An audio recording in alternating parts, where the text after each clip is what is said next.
على محمد صلى الله عليه وسلم.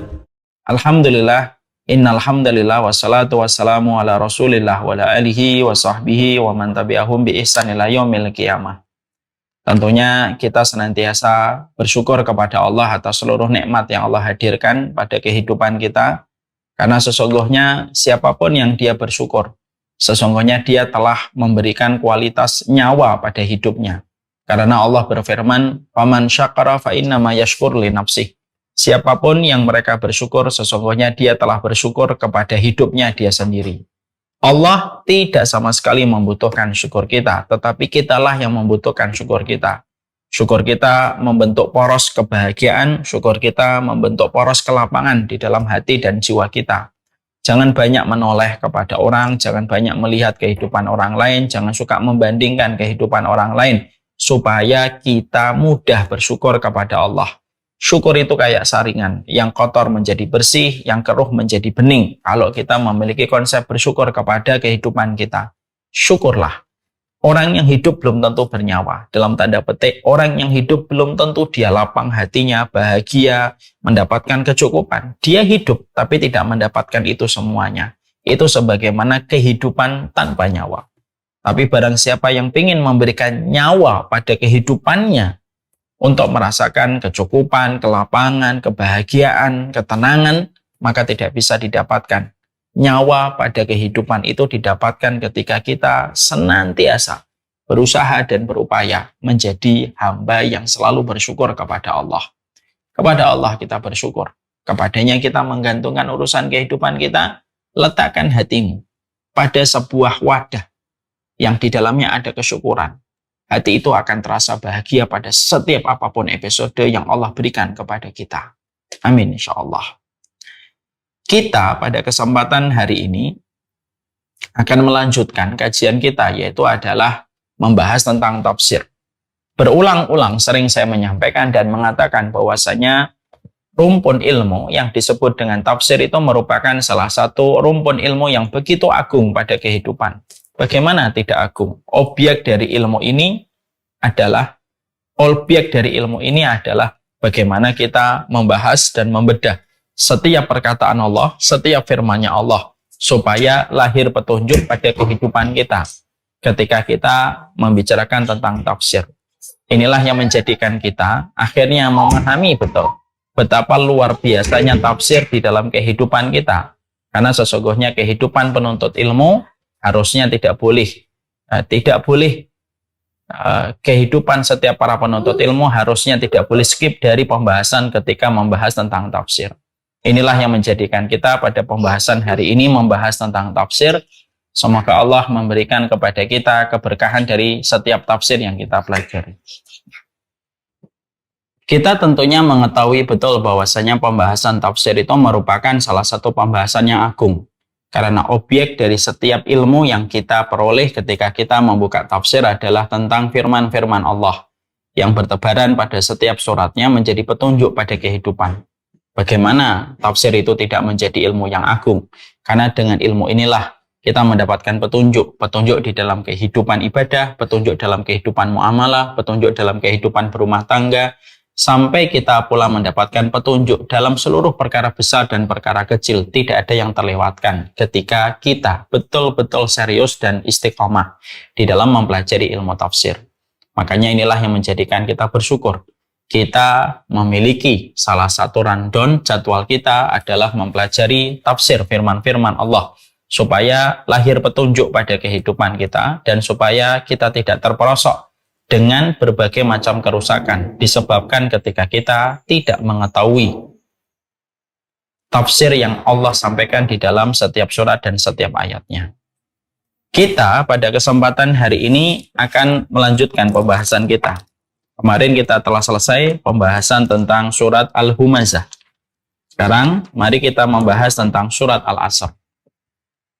Tentunya di dalam muqaddimah ini saya menyampaikan bahwasanya surat Al-Asr itu mengambil nama dari Al-Asr yang artinya adalah waktu.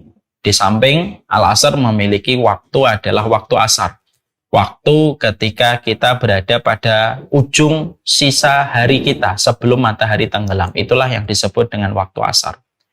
Surat Al-Asr sendiri merupakan surat yang pendek, terdiri dari 3 ayat, dan ini merupakan surat Makkiyah, di mana ini merupakan surat yang diturunkan sebelum perjalanan Rasulullah SAW melakukan perjalanan hijrah menuju ke kota Madinah. Maka inilah yang disebut dengan surat Al-Asr, dan surat Al-Asr memiliki keutamaan yang besar. Dan sebelum kita membahas satu persatu yang kita jumpai dari setiap poin besar dari petunjuk yang Allah sampaikan di dalam surat Al-Asr, mari kita membahas terlebih dahulu muqaddimah tentang masalah Al-Asr ataupun masalah waktu. Maka menarik sekali ketika ada seorang ulama itu mengatakan surat Al-Asr yang terdiri dari 3 ayat dimulai dengan sebuah sumpah. Ketika Allah menggunakan huruf wawu di awal surat Al-Asr. Wawu itu artinya adalah wawul qasam, yaitu adalah wawu yang artinya adalah sumpah. Dan Allah bersumpah dengan waktu.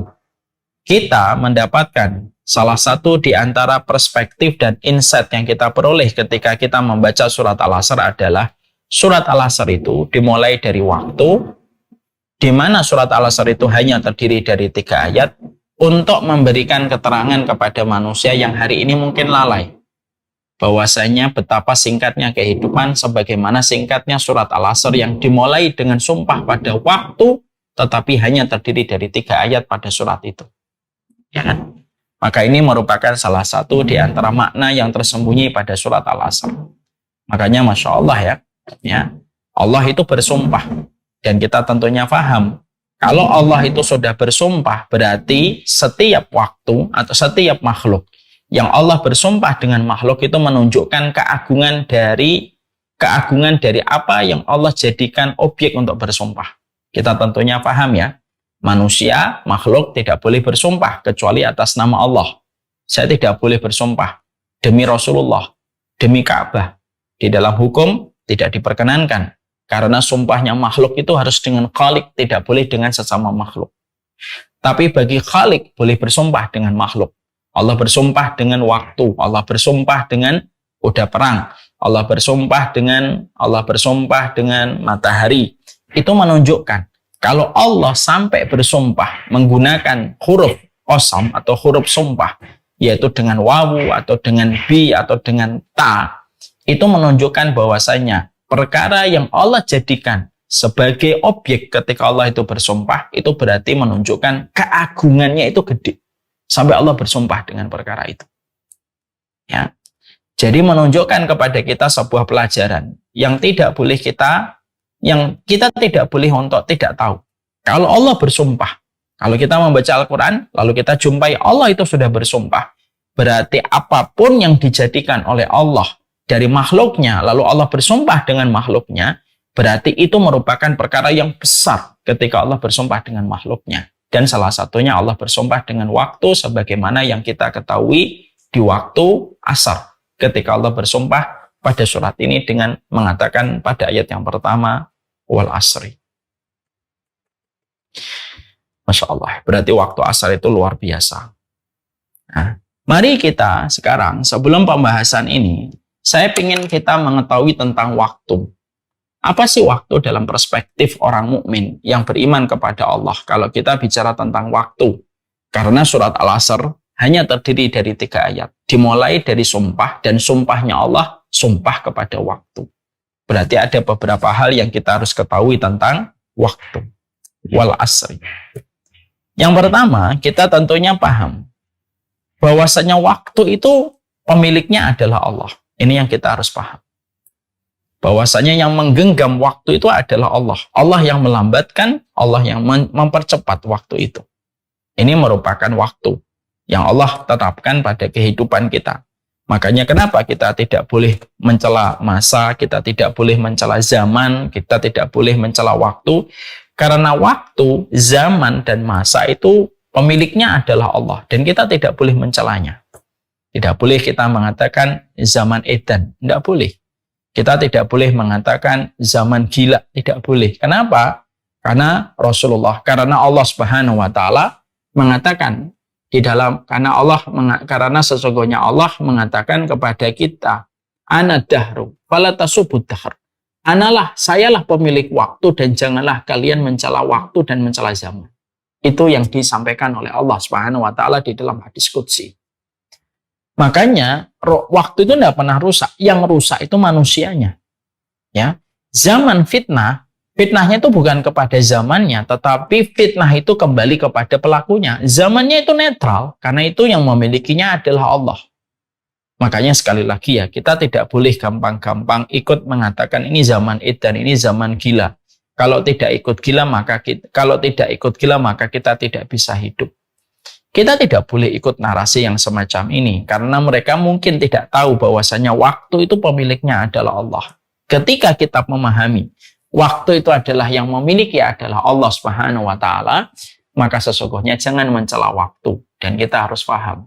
Terkadang waktu itu pertolongan Allah kepada kita. Jadi Allah itu terkadang menolong kita dengan waktu. Masa Ustadz? Iya. Berapa banyak orang yang terluka seiring waktu berjalan. Waktu itu dengan izin Allah membasuh luka yang pernah melukai hati dan perjalanan hidupnya. Berapa banyak kesedihan yang dirasakan oleh manusia seiring dengan waktu, maka terbasuhlah seluruh kesedihan dan kekecewaan yang pernah dirasakan. Karena waktu itu bagian dari pertolongan Allah.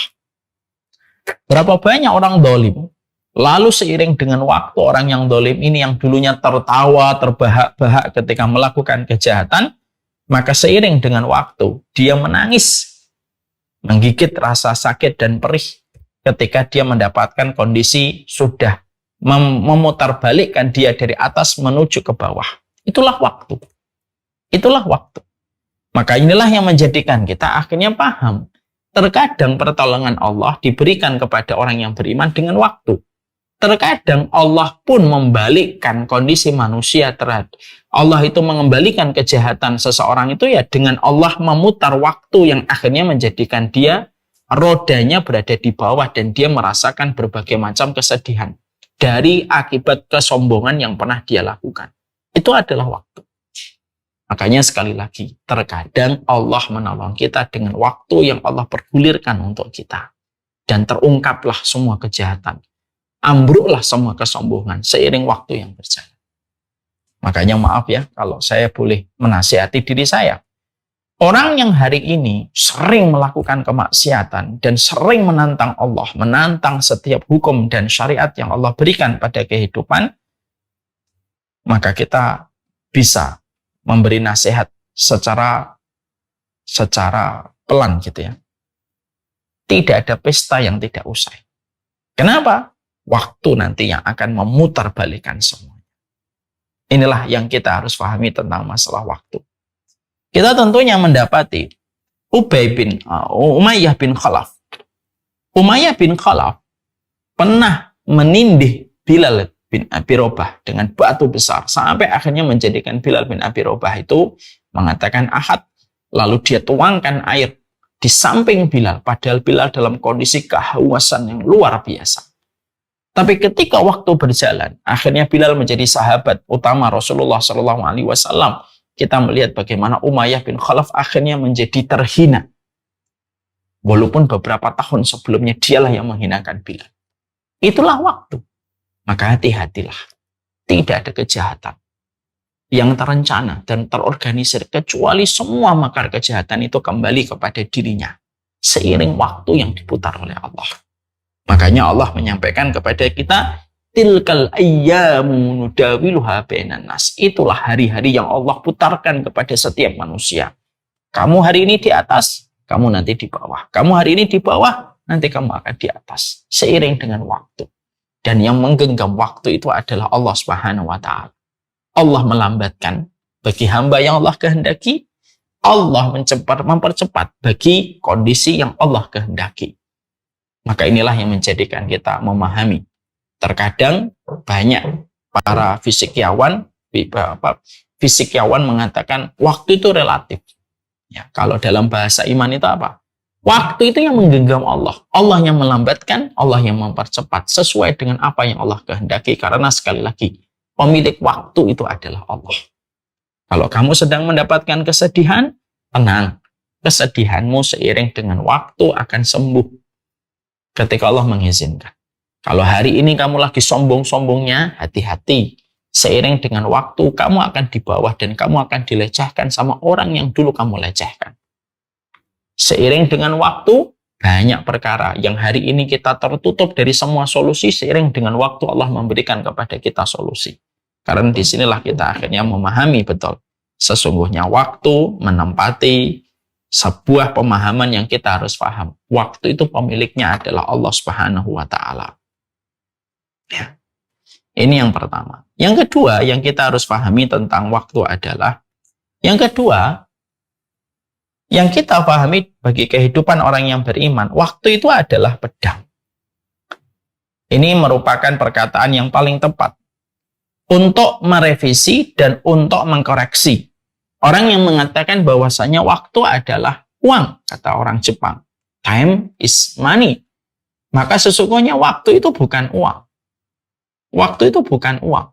Karena apa? Bagi yang berpaham materialisme serta berbasis kepada kapitalisme, waktu itu adalah uang. Time is money. Karena apa? Semuanya diukur dengan waktu. Ya.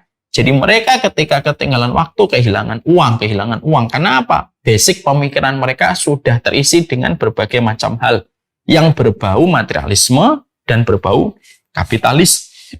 Berbau materialisme dan berbau kapitalisme dan materialisme. Orang yang beriman tidak pernah sama sekali kita menjumpai. Orang beriman pada zaman terdahulu mengatakan bahwasanya time is money. Ya, walaupun kalimat ini sudah sering kita dengarkan dulu waktu kita SD, ya kita jujur, ilmu ini mengkoreksi. Orang-orang yang beriman, orang-orang solih terdahulu tidak pernah mengatakan waktu itu adalah pedang. Waktu itu adalah uang, tapi adalah waktu itu adalah pedang. Al-waktu kas-saif. Waktu itu kayak pedang. Kalau kita mampu menggunakannya, pedang akan memberikan kepada kita kemenangan, kejayaan, pertolongan. Itu pedang. Tapi kalau kita tidak mampu menggunakannya, maka sesungguhnya pedang itu akan membunuh kita. Itulah waktu. Makanya kita akhirnya menjumpai itulah waktu. Sesungguhnya kebahagiaan kita ditentukan bagaimana manajemen waktu kita. Kesengsaraan hidup kita dengan segala macam perkara itu pun salah satunya datang ketika buruknya manajemen kita terhadap waktu. Makanya kita mendapati ya, Islam itu sampai kita mendapati Islam dan sunnah itu menempatkan tidak ada waktu yang terbuang dan tidak ada waktu yang kosong. Karena apa? Karena tahu bahwasanya seluruh waktu adalah manifestasi ibadah kita kepada Allah. Dan waktu adalah kumpulan hari ketika kita semakin lama menghabiskan hidup, semakin dekat perjumpaan kita dengan Allah. Makanya waktu itu adalah sebuah pedang. Kalau kamu berhasil menggunakannya, kamu akan menggunakan berbagai macam kebaikan. Tapi kalau kamu tidak berhasil menggunakannya, maka sesungguhnya kamu harus ingat, waktu yang akan membunuhmu dan menyengsarakan kehidupan dunia dan akhirat kita. Ini yang kita harus pahami tentang masalah waktu. Ya. Sehingga kita akhirnya apa? Pikiran kita. Sesungguhnya diberikan waktu itu merupakan hal yang luar biasa. Saya teringat kepada sebuah dialog dan percakapan antara Fudail bin Iyad ya dengan orang tua yang berusia 60 tahun. Saat itu Fudail bin Iyad tanya sama orang tua ini, "Kam umruka?" Maka orang tua ini menjawab, "Sittuna sanatan." Berapa umurmu? Dijawab, "Umur saya 60 tahun." Lalu akhirnya setelah jeda 60 tahun maka Fudail bin Iyad itu berkata, "Masya Allah, tasiru ilallah sittuna sanatan wa yushiku antabluk."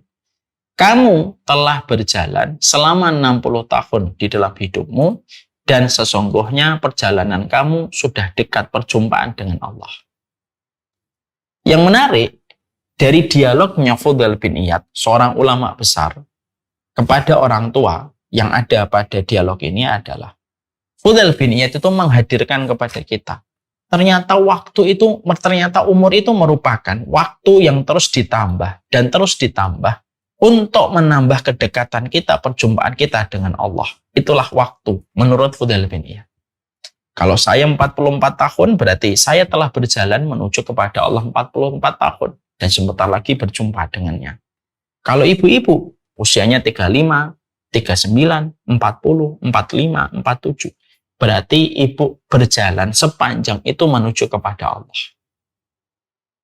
Makanya Masya Allah, siapapun yang berhasil memberi makna pada waktunya, maka pada dasarnya dia telah mendapatkan kemenangan, mendapatkan kejayaan, mendapatkan keberhasilan dalam urusan dunia dan akhirat. Selama dia menjadi orang yang selalu disiplin pada waktu yang Allah anugerahkan kepadanya. Ingat ya, kata Ahlul Hikmah itu ngomongnya begini. Waktu di dunia itu impian orang yang mati. Karena dengan waktu di dunia, kita bisa berinfak, kita bisa ikut ngaji, kita bisa ikut ta'lim, kita bisa membantu, kita bisa memuliakan orang tua. Dan itulah mahkota yang hanya bisa dilihat sama orang yang mati. Makanya tidak ada salah satu keinginan orang ketika mati, kecuali adalah diakhirkan kematiannya supaya dia itu bisa melakukan amal solih. Karena apa? Waktu adalah pedang dan waktu adalah mahkota yang paling mahal, yang hanya bisa dilihat mahkota itu sama orang yang mati. Ya, makanya Masya Allah ya, dikatakan di dalam surat Al-Jum'ah itu, ya, di dalam surat Al-Jum'ah itu dikatakan bahwasanya laula akhartani ila ajalin qarib fa asaddaqa wa akum minas sholihin. Cobalah saya dipanjangkan waktunya dikit supaya saya bisa untuk bersedekah di dalam hidup saya. Berarti Masya Allah, waktu adalah pedang, waktu itu adalah mahkota yang tidak ada yang bisa melihat mahkota dari waktu itu kecuali adalah orang yang telah meninggal dunia. Karena waktu adalah impian bagi mereka yang telah meninggal dunia ketika masa waktunya di dunia telah habis. Masya Allah ya. Kita berada pada sesuatu yang diimpikan. Miliaran manusia ketika hari ini miliaran manusia terbujur kaku di dalam kubur. Insya Allah. Betapa nikmatnya Allah memberikan waktu ini masih sama kita. Ya. Yang ketiga, yang kita harus paham adalah waktu adalah sesuatu yang membuai ketika kita tidak pandai untuk mempergunakan dan memanagenya dengan sebaik mungkin. Makanya setan ketika menggoda manusia, tidak hanya digoda manusia itu dengan zina, tidak hanya digoda dengan khamr, tidak hanya digoda dengan riba. Tapi sesungguhnya kita menjumpai dan kita mendapatkan setan itu menggunakan salah satu di antara peluru untuk menyesatkan manusia, menjadikan manusia terperosok di dalam kerusakan itu adalah menggunakan waktu.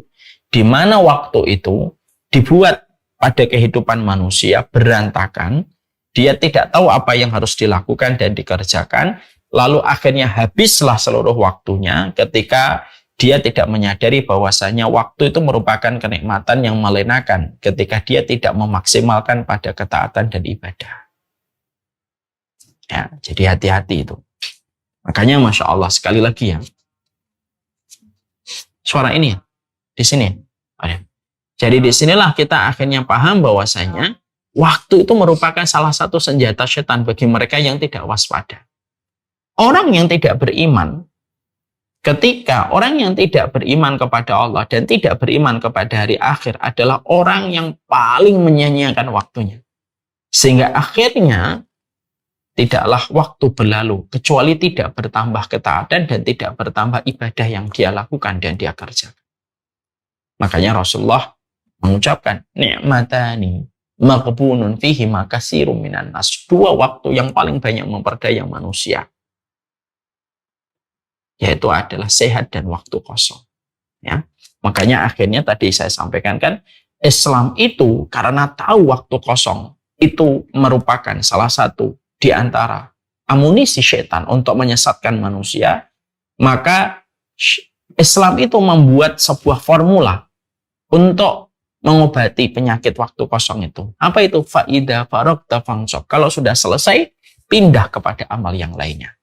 Untuk menunjukkan kepada kita, Masya Allah ya, ternyata waktu itu kalau kita tidak waspada, yang paling banyak menjatuhkan manusia kepada kerusakan itu adalah waktu yang berlalu ketika dia terseret pada waktu kosong dengan berbagai macam kegiatan yang tidak bermanfaat. Itu yang ketiga. Yang keempat, tentang waktu. Yang kita harus paham tentang waktu itu adalah sesungguhnya waktu itu adalah merupakan sepenggal waktu yang begitu pendek. Hidup itu adalah sepenggal waktu yang begitu pendek. Wa yauma yahsyuruhum ka'allam yalbasu illa sa'atan min nahar. Allah menyampaikan pada surat Yunus ayat 45, dan ingatlah akan hari ketika pada hari itu Allah mengumpulkan seluruh manusia. Lalu seluruh manusia itu merasa tidak pernah hidup di dunia kecuali hanyalah sepenggal waktu siang yang sangat sebentar.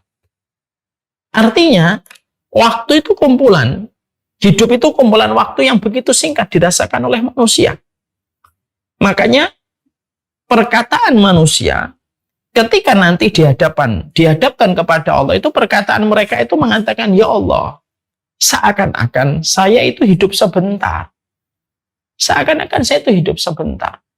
Lalu akhirnya berjumpa dengan engkau di tempat hari pengadilan ini. Makanya akhirnya betul kalau disebut bahwasanya dunia itu merupakan waktu yang begitu singkat, kan? Kenapa Allah jadikan hidup di dunia itu begitu singkat? Supaya ketika manusia melakukan ketaatan, tidak perlu mereka terbebani dengan ketaatan yang terasa panjang ketika dijadikan waktu itu singkat. Ya. Jadi ketika dijadikan waktu itu adalah singkat, supaya setiap manusia itu menyadari bahwasanya ketika waktu itu begitu singkat Allah berikan kepada kita, supaya ketika kita melakukan ketaatan yang kita lakukan pada waktu kehidupan di dunia itu tidak lama.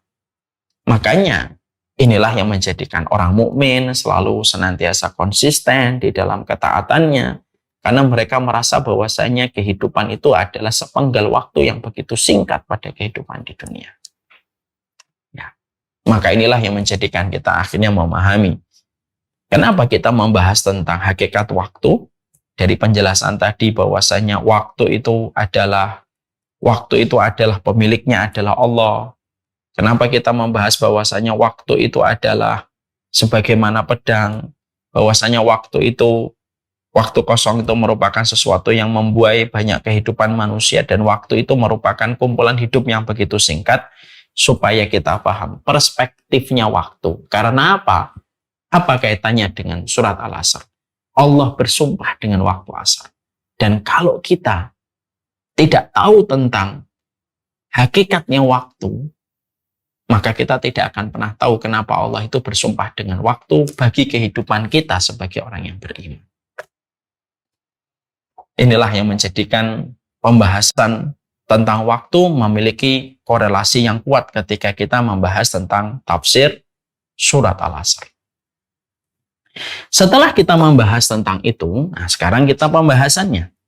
Dari semua waktu yang disebutkan, dari semua waktu yang Allah berikan kepada kita, dari semua waktu yang Allah berikan pada kehidupan kita, Allah memilih waktu asar. Karena Allah bersumpah dengan waktu asar. Allah bersumpah dengan waktu subuh. Wasubhi idza tanafas. Allah bersumpah dengan waktu duha, wadduha walaili idza saja. Maka sesungguhnya, mari kita gali dulu. Di antara deretan waktu yang terbentang selama 24 jam, ya, selama 24 jam waktu itu terbentang, Allah bersumpah dengan waktu asar. Apa sih yang ada pada waktu asar? Sampai-sampai Allah saja bersumpah dengan waktu asar. Maka sesungguhnya di sini kita harus paham keutamaan asar itu apa? Karena bagaimanapun setiap waktu memiliki keutamaan yang berbeda-beda. Tidak bisa kita samakan semua waktu itu. Waktu jam 3 subuh tidak sama dengan waktu jam 1 siang. Ya. Waktu setengah 5 atau 15 menit atau misalkan jam 4:04 ya. Sebelum waktu 15 menit sebelum berkumandang adzan subuh tidak akan sama dengan waktu jam 11 siang. Kenapa? Setiap waktu memiliki keutamaan yang berbeda-beda. Ya. Jam 2 siang tidak akan sama dengan waktu jam setengah 5 sore atau jam 5 sore. Lah kita kan harus tahu. Yang kita harus ketahui itu apa? Keutamaan asar itu apa? Maka sesungguhnya kita harus paham, keutamaan asar itu besar. Sampai Allah bersumpah dengan waktu asar. Allah bersumpah dengan waktu yang sudah kita bahas bagaimana waktu itu. Dan Allah bersumpah dengan waktu asar. Berarti kita harus paham. Ya, kita itu harus paham. Apa keutamaan asar? Yang pula disebut dengan waktu ketika Allah bersumpah dengan waktu ini. Yang pertama. Para ulama mengatakan, asar itu merupakan salah satu waktu ketika malaikat naik ke langit untuk menyetorkan amalan manusia kepada Allah. Jadi, kapan para malaikat itu menyetorkan amal perbuatan yang telah kita lakukan, amal perbuatan yang telah kita kerjakan, dosa yang telah kita kerjakan, maka dilaporkan oleh para malaikat kepada Rabb-nya itu pada waktu asar. Sebagaimana kita jumpai ini pada riwayat Bukhari, pada riwayat Muslim. Ya. Jadi ini menunjukkan kepada kita bahwasanya pantas kalau kita menjumpai Allah menyebutkan waktu asar dalam beberapa konteks yang jelas di dalam ayat ataupun di dalam hadis. Kenapa? Yang pertama, ini merupakan waktu ditampakkannya amal kita kepada Allah. Dilaporkannya amal kita itu di waktu asar. Pada hari Senin dan hari Kamis. Makanya kita mendapati seorang ulama besar dulu. Ulama besar ini kalau setiap hari Senin dan Kamis sore itu nangis. Kalau hari Senin dan Kamis itu beliau nangis kalau waktu sore.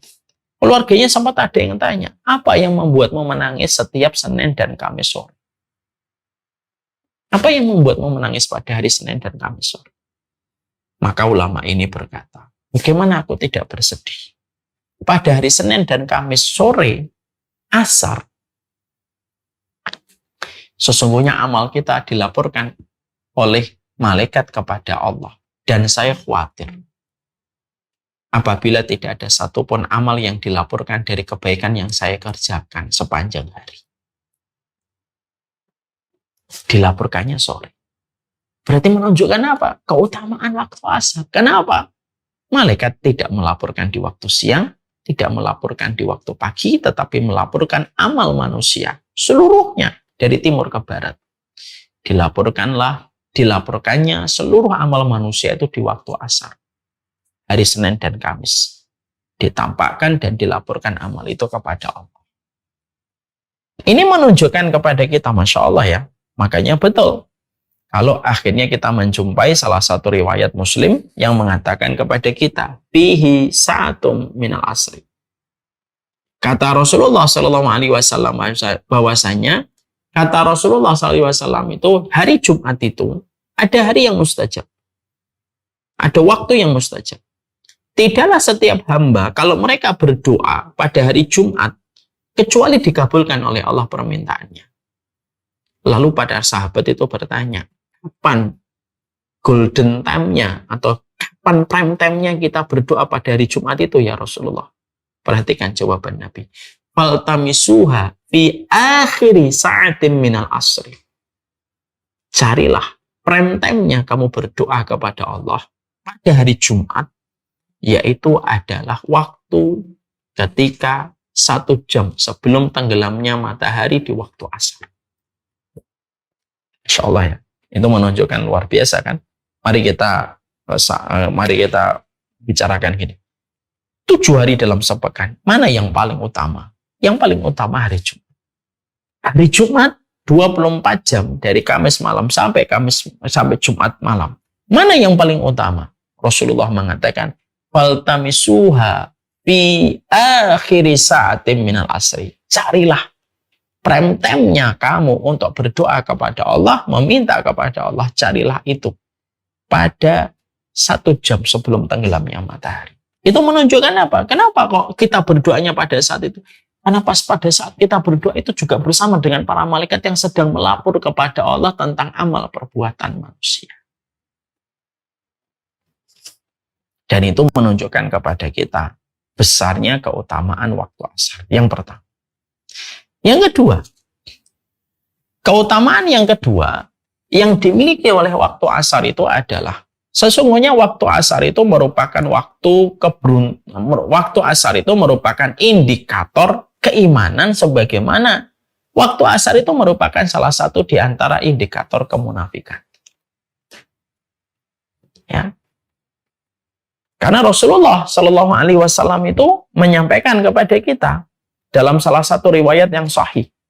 Rasulullah itu mengatakan kepada kita bahwasanya salah satu sifatnya orang munafik itu adalah ketika orang munafik itu apabila mereka di dalam sholat asarnya, mereka mengakhir-akhirkan sholat asarnya. Yarqubus syamsa. Mereka melihat matahari terus. Orang munafik itu kalau mau sholat asar itu mereka sibuk dengan pekerjaannya, mereka sibuk dengan aktivitasnya. Ketika mereka ingat salat, maka yang mereka lihat itu matahari. Oh, masih terang. Mereka melanjutkan. Ngetik lagi. Scroll handphone. Mereka lihat lagi. Oh, masih terang. Scroll lagi handphonenya. Ngetik lagi. Main bolanya dilanjutkan. Hobinya dilanjutkan. Baru setelah mereka menjumpai, ketika matahari mulai tenggelam, barulah mereka salat. Makanya akhirnya kita mendapati tilka salatul munafik. Yajlisu yarqubus syamsa. Hatta idza kanat baina qanna syaitan qama panaqara. Rasulullah SAW mengatakan, salatnya orang munafik itu mereka duduk beraktivitas, melakukan pekerjaan, melakukan hobi, melakukan permainan, tapi sembari ngeliatin matahari. Kalau mataharinya sudah berada di antara dua tanduknya setan, yaitu ketika sudah mau tenggelam, barulah mereka bergegas untuk melaksanakan sholat asar itu 4 rakaat. Dan itu pun dilakukan dengan cepat. Sampai Rasulullah mengatakan, la yadhkurullaha fiha illa qalila. Pada waktu sholat asar, saking cepatnya mereka, tidaklah mereka mengingat Allah kecuali sebentar. Jadi, dari poin yang kedua, kita harus paham, sampai Allah bersumpah dengan waktu asar itu apa yang kedua? Kita harus paham, ibu-ibu. Oh, ternyata apa yang menjadi aktivitas kita di waktu asar itu merupakan salah satu di antara indikator kita untuk melihat diri kita itu munafik atau tidak. Orang yang mereka ketika pada waktu memasuki asar, membiasakan diri untuk melambat-lambatkan asar. 4:30, nunggu jam 5 kurang 1/4. Jam 5 kurang 1/4, nunggu nanti jam 5. Nunggu jam 5, nanti nunggu jam 5 1/4. Nunggu jam 5 1/4, nunggu 5:30. Baru 5:30 dia sholat. Dan itu pun dilakukan secara cepat karena rebutan. Karena berlomba-lomba dengan matahari yang akan tenggelam. Kata Rasulullah, tilka sholatul munafik. Yajlis wa yarqubus syams. Kerjanya begitu.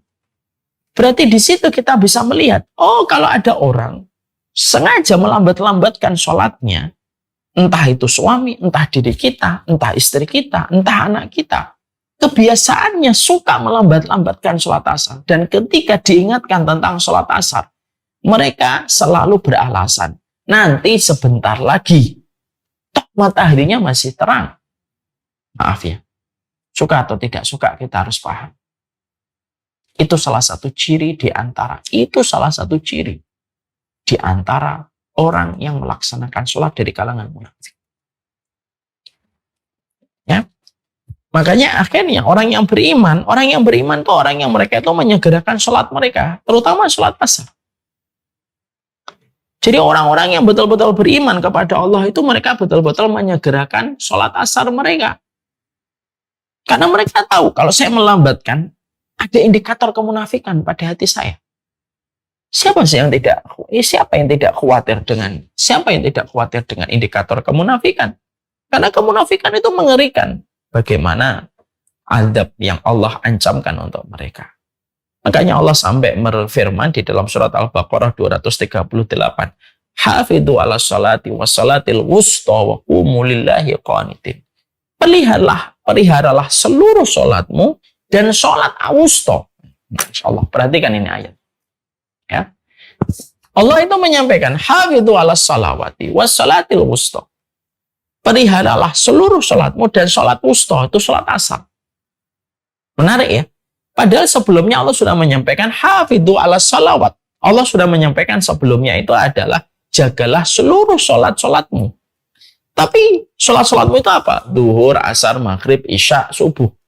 Tapi menariknya Allah sebutkan lagi wassalatil wusta. Dan sholat wusta, salat asarmu.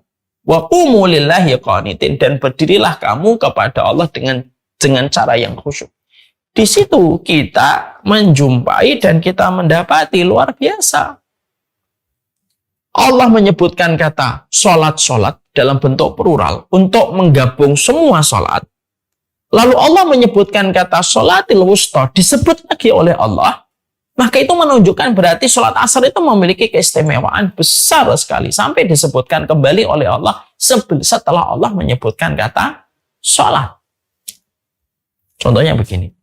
Ya, kita misalkan ya, kita ada masuk ke restoran. Lalu petugas restoran ditanya, mana makanan yang paling enak? Lalu petugasnya ngomong, semua makanan enak, Pak. Tapi nasi goreng babatnya itu paling enak. Berarti penyebutan nasi goreng babat setelah menyebutkan semua makanan enak menunjukkan berarti nasi goreng babat itu istimewa. Allah menyampaikan di sini, tampilkan ayatnya. Hafidhu ala sholawati wassalatil wusta. Itu menunjukkan bahwasanya inilah sholat asar. Dan inilah perbedaannya. Ketika Allah jelas memberikan instruksi kepada orang beriman. Orang beriman itu memperhatikan sholat asarnya. Berbeda dengan orang munafik. Tilka sholatul munafik, sholatul asri yajlisu wa yarkubu syamsa. Orang munafik itu ketika mereka sholat asar, mereka duduk, mereka menunggu pergerakan matahari sampai ketika matahari itu di antara dua tanduknya setan, barulah dia sholat. Itu menunjukkan kepada kita berarti kalau kita ingin tahu apakah kita ada penyakit kemunafikan ataukah tidak, jangan hanya dilihat subuh, tapi lihatlah sholat asar. Berarti ada 3 sholat yang menjadi indikator untuk meraba seseorang terkondisi munafik ataukah tidak. Sholat isyaknya berjamaah ataukah tidak, sholat subuhnya berjamaah ataukah tidak. Yang ketiga, sholat asarnya itu tepat waktu atau diundur-undur. Kalau dia sengaja mengundur-undur, dan itu sudah menjadi kebiasaan, rutinitas, atas nama pekerjaan yang belum selesai, atas nama aktivitas yang belum rampung, lalu mengakhirkan sholat asarnya. Maaf, kita harus merasa khawatir. Kemunafikan sudah mulai kita khawatirkan kalau kita termasuk orang yang suka mengundur-undur dan melambatkan urusan sholat asar kita. Ya. Itu yang dikatakan oleh Allah. Ya.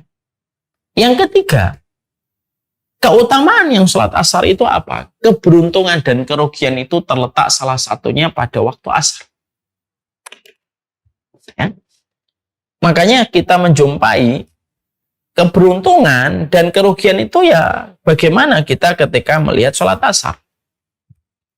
Makanya kita mendapatkan salah satu di antara hal yang kita harus renungkan ketika Rasulullah SAW mengatakan, "Man taraka sholatal asri faqad habita amaluhu." Siapapun yang mereka sengaja meninggalkan sholat asar tanpa udzur, faqad habita amaluhu, terhapus seluruh amalnya pada hari itu. Jadi ada fulan nih, sedekah, puasa, dan sebagainya. Sholat asarnya ditinggal, seluruh amal kebaikan yang dilakukan hari itu terhapus. Ini bukan berarti nanti setelah ada seseorang menyadari, loh tadi saya sholat asarnya belum. Ya sudahlah sekalian maghrib isya nggak usah sholat. Daripada nanti saya sholat juga nggak dianggap. Bukan begitu. Tapi ini menunjukkan bahwasanya ternyata konsekuensi ketika meninggalkan sholat asar itu ternyata konsekuensinya besar. Konsekuensinya besar.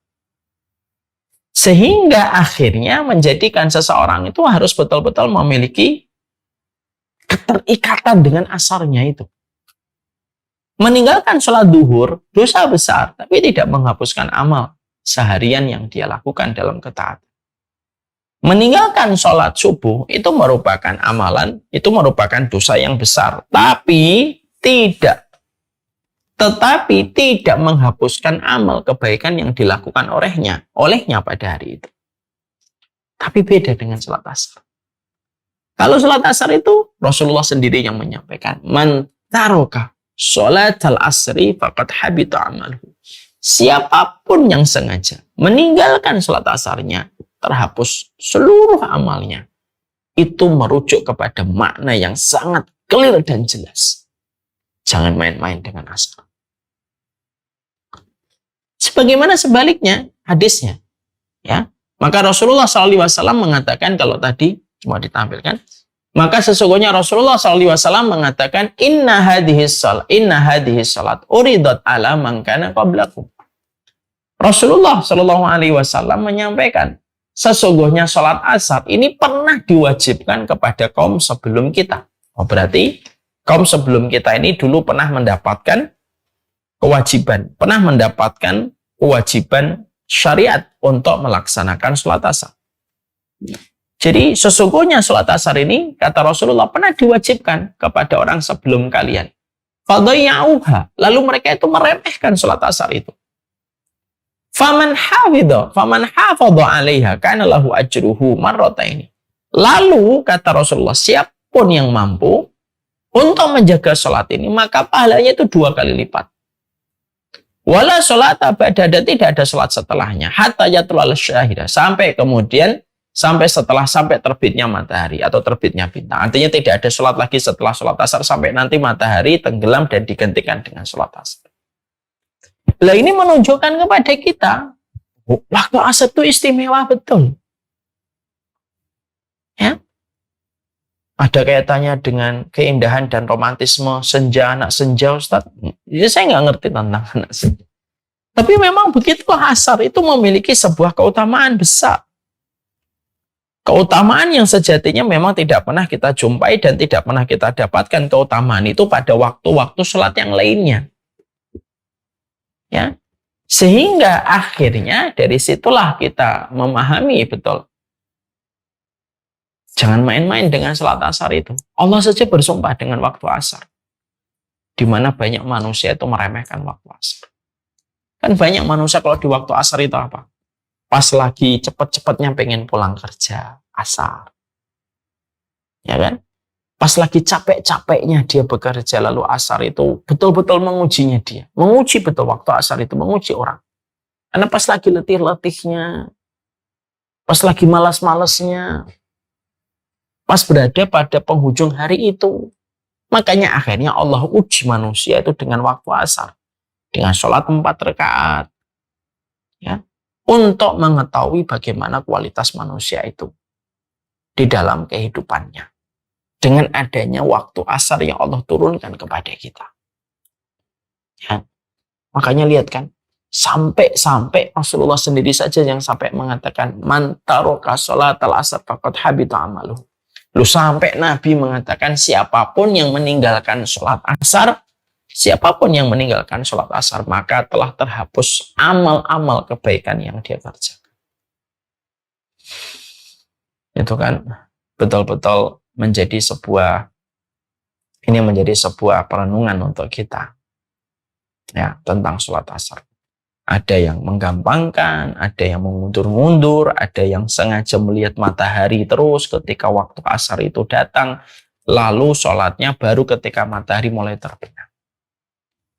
Tapi ingat ya, siapapun yang menjaga sholat asarnya, memperbanyak ketaatannya di waktu asar, melazimi di dalam dzikirnya dia di waktu sholat asar, maka itu merupakan sebuah perdagangan manusia kepada Allah yang bernilai besar ketika semua perdagangan ketaatan itu terjadi di waktu asar. Ada sebuah riwayat sahih begini, ibu-ibu. Tapi saya menyampaikan riwayat ini, tapi nanti jangan dipakai untuk menggampangkan sebuah dosa. Ada seorang wanita, ada seorang laki-laki datang kepada baginda Nabi Shallallahu Alaihi Wasallam. Lalu laki-laki ini curhat kepada Rasulullah, ya Rasulullah, saya telah berjumpa dengan seorang wanita, ya, bukan istri saya. Saya telah berjumpa dengannya dengan luar biasa. Saya melakukan apa saja dengan wanita itu kecuali zina, artinya kecuali jima. Dia kecuali adalah tidak mencampuri. tapi semua yang lain dilakukan bersama wanita. Sahabat ini lalu berkata, saya betul-betul menyesal ya Rasulullah. Saya ingin sekali bertobat. Apa yang saya harus lakukan ya Rasulullah? Laki-laki ini menceritakan tentang apa yang dia lakukan di dalam dosa ketika berjumpa dengan wanita yang tidak halal baginya. Maka pada waktu itu adalah selepas zuhur sebelum asar. Maka Rasulullah Shallallahu Alaihi Wasallam lalu mengatakan, nanti sholat asar tepat waktu. Maka kalau kita membaca riwayat ini, yang menarik adalah Rasulullah mendapatkan curhat. Rasulullah mendapatkan curhat dari orang yang mengaku melakukan dosa bersama dengan wanita apa saja kecuali jima. Tapi yang dikatakan oleh Rasulullah ketika Nabi ditanya, apa yang saya harus lakukan ya Rasulullah? Maka tidak ada yang disampaikan oleh Rasulullah Shallallahu Alaihi Wasallam kecuali yang disampaikan Nabi adalah perhatikan sholat asarmu sebentar lagi.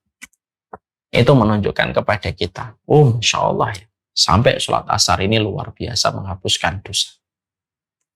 Doa kita mustajab, kalau hari Jumat, melaksanakannya dikasih oleh Allah 2 kali lipat, karena dulu ada kaum sebelum kita yang diberikan syariat sholat asar tapi mereka meremehkan. Bahkan sholat asar pun menjadi indikator keimanan dan kemunafikan, sebagaimana sholat asar itu menjadi penebus dosa dan kemaksiatan yang dilakukan manusia. Maaf ya, tadi hadis itu saya sampaikan jangan sampai ada yang mengambil kesempatan dalam kesempitan.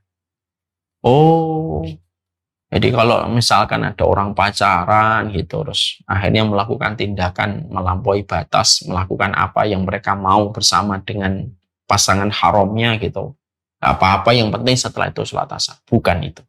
Karena apa? Karena itu meremehkan, karena sengaja untuk melakukan dosa. Tapi di sisi yang lainnya, kalau kita pahami dengan sudut pandang yang benar, disitulah kita paham. Termasuk keutamaan besar sholat asar itu apa? Menghapuskan dosa dan kemaksiatan. Makanya Bu, kalau ada di antara kita seharian lalu melakukan dosa, lalu melakukan maksiat tanpa kita sadari, sholat asar itu penebusnya. Yang khusyuk sholat asar itu. Banyak doa. Makanya Rasulullah SAW pernah dikisahkan dalam satu riwayat Bukhari, Nabi pernah berdoa dari habis asar sampai maghrib. Ya, karena Nabi mengetahui keutamaan yang ada pada sholat asar. Dzikir disebutkan itu kata asar. Dzikir pagi dan dzikir sore itu waktu asar. Tidaklah disebutkan waktu sore di dalam kita berzikir kepada Allah, ya kecuali karena keutamaan waktu sore itu. Ketika kita berzikir selepas asar. Kita menjumpai kata asar itu, kata-kata sore itu sering disebut oleh Allah. Salah satunya dalam surat Al-Kahfi ayat yang ke-28. Wasbir nafsaka ma'alladina yad'una rabbahum bil ghadati wal asyi yuriduna wajhah. Yuriduna wajhah. Sabarlah kamu bersama dengan orang. Sabarlah kamu bersama dengan orang yang senantiasa menyeru kepada Allah siang, pagi dan sore untuk mencari wajahnya Allah. Dan Allah menyebutkan asyi. Asyi itu adalah habis asar. Itu memberikan kepada kita tentang hal yang besar. Masya Allah ya. Waktu asar itu hal yang luar biasa. Maka inilah yang menjadikan akhirnya kita memahami. Makanya sholat ini merupakan surat yang luar biasa. Karena apa? Karena surat ini menyadarkan manusia tentang waktu dan menyadarkan manusia tentang waktu asar. Yang dimana mungkin bagi mereka yang tidak pernah belajar, ya waktu asar biasa. Bagi mereka yang tidak pernah belajar. Bagi mereka yang selalu terus mencari dunia, waktu asar itu ya waktu kelelahan dan keletihan. Bagi mereka yang sedang terjebak dengan cinta-cinta yang haram, waktu asar itu atau waktu senja itu ya waktu mereka mengenang memori-memori indahnya bersama pasangan-pasangannya dulu. Tapi orang beriman, waktu senja itu adalah waktu yang memiliki keutamaan. senja itu memiliki banyak keutamaan dan kekuatan yang luar biasa. Inilah yang menjadikan akhirnya kita memahami betapa sholat asar itu luar biasa yang dimiliki oleh sholat asar itu. Maka tidak salah kalau kita mendapati Imam Syafi'i itu mengatakan, seandainya manusia merenungkan perjalanan hidupnya dengan membaca surat Al-Asr, lakafathum, maka pastilah surat Asar itu sudah mencukupi mereka. Kenapa? Karena semua petunjuk kita untuk melakukan kebaikan itu terletak pada surat Asr, pada surat Al-Asr yang kita baca. Makanya sekali lagi, kata Imam Syafi'i, seandainya mau manusia itu merenungkan surat Al-Asr, maka pastilah manusia itu akan tahu. Cukuplah kita mengamalkan pada surat Al-Asr itu pun sudah cukup untuk mendapatkan petunjuk meraih rahmatnya. Dan inilah keutamaan surat Asar. Ya. Apalagi yang nanti ada pada surat Al-Asr ini, insya Allah ini masih pembahasan panjang. Nanti kita akan bahas tentang keutamaannya, lalu kita membahas tentang ayatnya satu persatu. Wal asri artinya apa? Innal insan lafi khusr illa alladziina amanu wa amilus solihati wa tawassaw bil haqqi wa tawassaw bis sabr. Kenapa disebutkan kata al-haq dulu, baru setelah itu wa tawassaw bis sabr? Maka itu pun merupakan salah satu penjelasan tafsir yang kita nanti bahas bersama. Mari kita hadapkan waktu kita sekarang sekitar 45 menitan lagi kita menuju di waktu asar.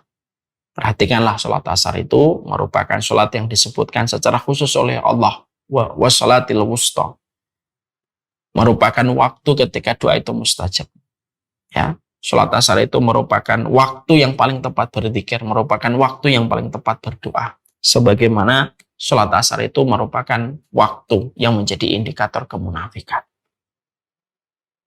Semoga kita bisa memberi makna pada setiap waktu yang kita lewati. Salah satunya waktu asar.